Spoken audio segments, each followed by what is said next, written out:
좀 어느 정도 적중을 국내 증시를 견인했던 분산 효과도 동시에 추구하면서 스페셜티 산업으로 확장되는 구멍입니다. 안녕하세요. ETF의 전문가를 모시고 ETF의 요모조모를 찍어 먹어보는 ETF 찍먹입니다.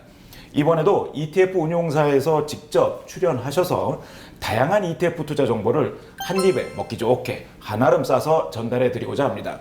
오늘 출연하신 ETF 운용사는 아리랑 ETF를 운영하고 있는 한화자산운용입니다. 올해 초에도 출연해 주셔서 귀중한 투자 정보를 아낌없이 쏟아부어 주셨는데요. 이번에도 소중한 말씀 주실 것으로 믿습니다. 안녕하세요. 한화자산운용 김성훈 상무님이십니다. 네, 안녕하십니까. 나와주셔서 감사드립니다. 네, 예. 한화자산운용에서 ETF 사업본부 담당하고 있는 김성훈입니다. 오늘 소중한 시간 내주셔서 감사드립니다. 예. 먼저 상무님께서 상반기 저희 유튜브에 출연하셔서 올해는 채권, 반도체, 그리고 방산 ETF가 유망할 것 같다라고 좀 전망을 해주셨습니다. 네. 간단하게나마 올해 상반기 ETF 시장을 좀 진단해 주시면 감사하겠습니다. 네, 상반기에 제가 말씀드렸던 부분들이 좀 어느 정도 적중을 네. 했다고 보실 수가 있죠. 특히 뭐 방산 같은 경우에는 뭐 연초 이후에 수익률이 한 40% 정도 성과가 나면서 예, 상당한 성과였죠. 예, 방산 ETF가 1월에 상장이 됐는데 벌써 이제 개인 순매수가 이어지면서 500억을 돌파를 했었습니다. 간단하게 제가 상반기 국내 ETF 시장 현황을 한번 좀 정리를 해보도록 하겠습니다. 2002년도에 국내 ETF가 처음 상장된 이후에 지금 21년 정도 ETF 시장이 계속해서 성장을 지속해 왔습니다. 올해 처음으로 ETF가 100조 시대를 열었는데요. 100조요? 네. 올해 상반기 기준으로 정확히 100조 8천억 정도. 그리고 ETF 상품 수로는 735개 ETF가 상장이 되어 있습니다. 와우. 특히 23년도 상반기 기준으로 미국 주식시장 내에서의 ETF의 비중이 약 15% 정도입니다. 우리나라가 아닌 미국에서도. 예, 예. 오. 하지만 국내는 전체 주식 시총의 약 4% 정도만 ETF가 비중을 차지하고 있다 보니 네. 미국 시장 정도로만 성장을 해도 지금 뭐 100조가 400조 정도 되는 거는 충분히 가능한 일이라고 생각됩니다. 그럴 수 있겠네요, 정말. 예. 또한 상반기 ETF 시장의 특징을 한 가지 더 말씀을 드리면 네. 채권 ETF가 굉장히 활발하게 상품이 나오고 기관 투자자뿐만 아니라 개인 투자자분들도 채권 ETF를 활용해서 자산 배분 전략을 실행하시는 부분들이 굉장히 붐을 이뤘다고 말씀드릴 수가 있습니다. 네, 아리랑을 중심으로 해서 채권형 ETF가 상당히 많이 상장이 됐던 것 같더라고요. 맞습니다. 네. 미국을 필두로 전 세계적인 금리 인상으로 인해서 채권 가격이 하락을 하는 그런 부분들이 있었죠. 그래서 채권 가격 하락으로 인해서 채권에 대한 투자가 매력적인 그런 레벨에 도달을 했습니다.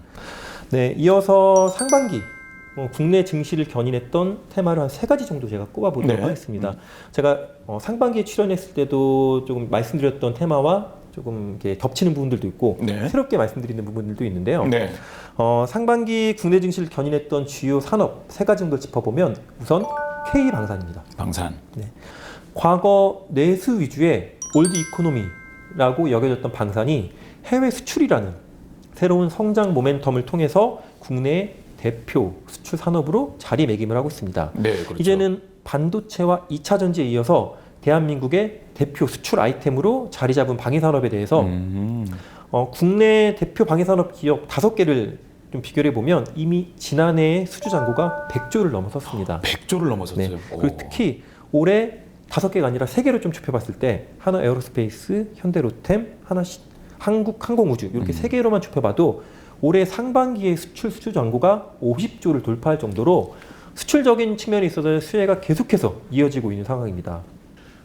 또한 이 방산에 이어서 2차 전지와 반도체 관련된 산업도 상반기에 국내 증시를 좀 주도했다고 말씀드릴 수가 있습니다. 올해는 2차 전지 아니면은 뭐 말을 꺼낼 수가 없었죠. 맞습니다. 예.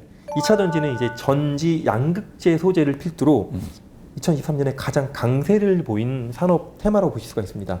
기존에는 이제 2차 전지 전반에 투자하는 ETF들이 상장이 돼 있었는데 최근에는 뭐 2차 전지의 소재, 부품, 장비 관련된 테마나 아니면 2차 전지의 핵심 소재, 폐배터리 등 세분화된 섹터가 이제 ETF 시장에 출시가 되고 있는 추세입니다. 네, 그렇죠. 하지만 이 2차 전지 관련된 종목들이 우리 투자자분들께서도 많은 관심을 갖고 계시지만 단기간에 큰 폭의 주가 상승이 있었던 만큼 밸류에이션 관점에서는 해당 ETF의 구성 종목을 좀 잘 살펴보시고 네, 그렇죠. 투자 타이밍을 맞습니다. 잘 판단하시어서 투자하시는 것을 추천드립니다. 예. 마지막으로 상반기 증시를 이끌었던 테마 중에 반도체가 있습니다. 반도체는 대표적인 사이클 산업이라고 말씀드릴 수가 있는데요. 반도체 산업이 최근 이제 메모리 반도체 업황 사이클이 바닥을 지나고 있다고 판단을 하고 있고, 특히 글로벌 빅테크들이 인공지능, AI 등의 경쟁에 있어서 HBM이라는 그런 새로운 성장 모멘텀으로 인해서 기존 사이클 산업에서 스페셜티 산업으로 확장되는 국면입니다. 스페셜티 산업. 네. 향후에 반도체 기업들의 실적 개선이 예상이 되고 있고, 또한 23년도 올해 하반기가 이제 그 반도체 사이클에서 저점을 통과하는 구간이라고 판단되기 때문에 주가는 뭐 최소한 6개월 정도 선행한다고 봤을 때 올해 하반기에도 가장 주목해야 될 테마 중에 하나가 반도체라고 말씀드리고 있습니다. 네, 알겠습니다. 자, 이제 궁금한 건 바로 이것입니다. 네. 그 2023년 남은 기간에 투자자분들이 주력할 수 있는 투자 트렌드 과연 무엇일까라는 부분들이고요. 상반기에 이어 투자자들이 좀 어떻게 계속해서 가져가야 될 투자 대상이 있다면 무엇이 있을지 말씀 부탁드리겠습니다. 네. 우선 상반기부터 주가 상승을 견인했던 K방산의 경우는 지속적인 상승 모멘텀이 이어질 것으로 예상이 됩니다. 우리 투자자분들께서도 이 방위산업 관련된 부분들은 개별 기업으로 접근하시는 것보다는 국내 대표 방위산업에 전반적으로 투자하는 ETF를 활용해서 투자하시면은 분산 효과도 동시에 추구하면서 방위산업이라는 그런 성장 모멘텀의 그 수혜를 직접적으로 얻으실 수 있는 가장 효율적인 투자 수단이라고 말씀드리고 싶습니다. 예, 알겠습니다.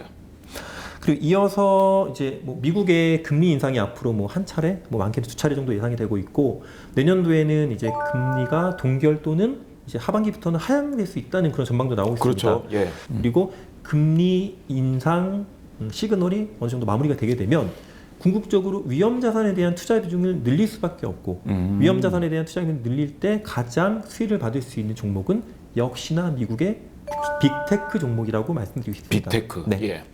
우리가 흔히 알고 있는 빅테크 종목들, 뭐 애플, 마이크로소프트, 구글, 아마존 굉장히 잘 알고 계시죠? 네. 새로운 용어가 하나 있습니다. 바로 매그니피션트 7. 매그니피션트 7. 예. 서부의 총잡이 7인도 아니고 뭘까요? 네, 굉장히 뭐 소중한 반짝반짝이는 이런 느낌이죠. 네네. 예. 매그니피션트 7이라는 의미는 2023년 들어서 큰 폭의 지수 상승을 이끌고 있는 7개의 기업입니다. 그래서 뭐 더 자세히 말씀드리면 애플, 마이크로소프트, 뭐 구글인 알파벳, 아마존, 엔비디아, 테슬라, 그리고 메타 플랫폼, 이렇게 7개의 기업을 말하고 있고요. 7개 기업이 바로 우리가 가장 보편적으로 투자하고 있는 나스닥 100 지수의 시가총액 상위 7개입니다. 네, 그렇죠. 많이 들어봤죠. 네. 그리고 매그니피션트 7과 또 한 가지 라이징 스타 3가 있습니다. 라이징 스타는 이 앞서 말씀드린 7개 기업보다는 아직은 시총 규모나 이런 부분들은 크지 않지만 앞으로의 성장성을 봤을 때는 이 글로벌 탑 티어 테크 기업이라고 말씀드릴 수 있는 브로드컴이나 어도브, 시스코, 사실 뭐 이 기업들도 굉장히 큰 글로벌 기업들이죠. 네, 예, 그래서 이렇게 매그니피션트 7과 라이징 스타 3 이 세 개를 합해서 10개 기업을 미국 테크 10이라고 얘기를 하고 있습니다. 테크 10. 네. 네. 그래서 다시금 위험 자산에 대한 비중을 확대하고 조금 더 주식시장에 그런 활기가 돋게 되면은 가장 수혜를 볼 수 있는 게 미국의 이 빅테크 10개 종목이라고 말씀드릴 수가 있고요. 이미 국내 증시에는 이 미국의 10개 종목에 투자할 수 있는 ETF가 다수가 상장이 돼 있습니다. 근데 한 가지 주목할 만한 점은 최근에 이 미국 이 테크 10개 종목을 레버리지로 투자할 수 있는 상품이 지난달에 상장이 됐습니다. 조금 더 자세한 내용을 비교해 드리면 나스닥 100 지수가 있고 나스닥 100에서 시총 상위 10개 테크 종목이 있습니다. 그리고 이 시총 상위 10개 테크 종목에 2배 레버리지가 있고요. 네. 우선 나스닥 100과 이 빅테크 10개 종목의 성과를 비교해 보시면 뭐 최근 성과부터 쭉 장기 성과를 쭉 보셔도 이 테크 10 상위 10개 종목의 성과가 이 나스닥 100의 성과를 견조하게 견인하고 있다는 부분들을 충분히 확인하실 수가 있습니다. 그 이유는 나스닥 100에서 상위 10개 테크 종목이 차지하는 비중이 약 60%가 약간 안 되는 수준입니다. 네. 그리고 전통적으로 이 나스닥 100에서도 시총이 높은 종목들이 나스닥 100의 성장성을 계속해서 이끌어왔기 때문에 향후에도 위험 자산에 대한 그런 투자 비중이 확대될수록 이 나스닥 100에서도 상위 10개 종목에 대한 수혜가 더욱더 예상된다고 말씀드릴 수가 있고, 최근에 가장 또 핫한 국가가 어디라고 생각하세요? 일본 아닙니까? 네, 일본이죠. 올해 4월에 저희가 일본 출장 갔을 네, 때도 그랬었죠. 인사드렸었죠. 네네. 예, 제가 일본 시장을 가보니까 일본이 정말 굉장히 활기가 넘치더라고요. 맞습니다. 그러니까 단순히 뭐 일본이 예전에 수출을 통해서 엄청난 경제 성장을 이루었는데 그것뿐만 아니라 일본 내수 시장도 굉장히 또 활기가 넘치고 맞습니다. 특히 이제 기시다 총리가 적극적인 그런 경기 부양책을 쓰면서 이제 잃어버린 30년을 지워버릴 수 있다라는 희망이 생기는 것 같습니다. 특히 올해 일본 주식시장이 니케이 225, 일본의 대표 지수, 대표 기업 225개로 구성된 지수를 봤을 때 약 30% 정도 올랐습니다. 많이 올랐죠. 네. 네. 또한 토픽스 지수는 올해 33년 만에 최고치를 기록을 했습니다. 신고가를. 네, 그래서 예. 전 세계 시장에서도 일본이 두 번째로 높은 상승률을 보였던 시장이고, 그래서 아마 국내에 지금 일본 관련된 ETF가 총 8개가 상장이 되어 있습니다. 근데 그 중에 6개는 뭐 니케이 225나 토픽스 지수 추종하는 지수형 ETF라고 보시면 네. 되고요. 나머지 2개는 일본의 뭐 N 선물 그리고 일본 리츠여서 사실상 일본의 핵심 경쟁력을 가지고 있는 그런 산업이나 테마에 투자한 ETF는 지금까지 없었습니다. 그냥 시장이나 아니면 통화에만 투자를 할 수 있었네요. 맞습니다. 예. 근데 최근에 일본의 산업 중에서 가장 또 이게 핫하고 정부에서 가장 또 밀어주고 있는 산업이 어디라고 생각하세요? 이사님? 어디나 요즘은 다 반도체 아닙니까? 맞습니다. 반도체죠. 특히 일본은 반도체에 있어서도 가장 경쟁력을 갖고 있는 부분이 소재, 부품, 장비입니다. 너무나도 잘 알고 계시지만은 이제 일본이 전 세계적으로 미국에 이어서 25% 이상 마켓시를 차지하고 있는 부분이 바로 반도체, 장비, 소재, 부품 부분입니다. 네네. 소부장이라고 하죠. 네네. 그래서 아직은 국내 상장이 되어 있지 않지만 아마 8월 말이나 9월 초 정도에 국내에 일본의 대표 반도체 소재 부품 장비에 투자하는 ETF가 상장이 예정이 되어 있습니다. 그런 부분들도 우리 투자자분들께서 관심을 갖고 보시면 굉장히 좋을 거라고 생각이 되고요. 마지막으로 제가 한 가지 정도만 더 말씀드리면요. 이제 채권 쪽에서 최근에 이제 미국 장기채 ETF들이 좀 상장이 돼 있던 상품들이 성과가 좀 많이 안 좋았습니다. 많이들 추천은 하셨는데 그쵸. 생각보다 그 금리가 좀 많이 내려오지 않고 있는 그런 모습들입니다. 특히 최근에 그 피치사의 시정등급 강등으로 그러게 인해서 말입니다. 장기 금리가 한 번 더 튀면서 장기채 가격이 굉장히 또 안 좋게 맞습니다. 움직였던 부분들이 있죠. 근데 오히려 이런 부분들이 타이밍이라고 저는 생각을 합니다. 다 역으로 생각을 해보자. 네, 역으로 생각을 해보면 장기 금리가 지금 최고점에 다다르고 있는 상황에서 오히려 장기채 가격이 많이 빠진 상황에서 지금 투자하시게 되면은 향후에 금리가 동결 또는 인하로 갔을 때 너무나도 잘 알고 계시처럼 채권이 만기가 길수록 금리 변동에 따른 채권 가격의 변동폭은 더 크기 때문에 그렇죠. 훨씬 더 적극적인 수익을 추구하실 수가 있고, 또 한 가지는 미국 채권 ETF에 투자하실 때 환 해치된 상품보다는 환 노출된 상품에 투자하시게 되면 환 관련된 그런 수익까지 동시에 추구하실 수가 있고 이제 금리 변동으로 인한 자본이익뿐만 아니라 환 관련된 수익까지 동시에 추구하실 수 있는 그런 장점들이 있습니다. 네. 따라서 향후 기준금리가 인하될 때 상대적으로 금리가 높고 듀레이션이 긴 미국 장기채에 투자하시는 부분들도 굉장히 좋은 투자 대안이 될 수 있을 거라고 판단됩니다. 네. 알겠습니다.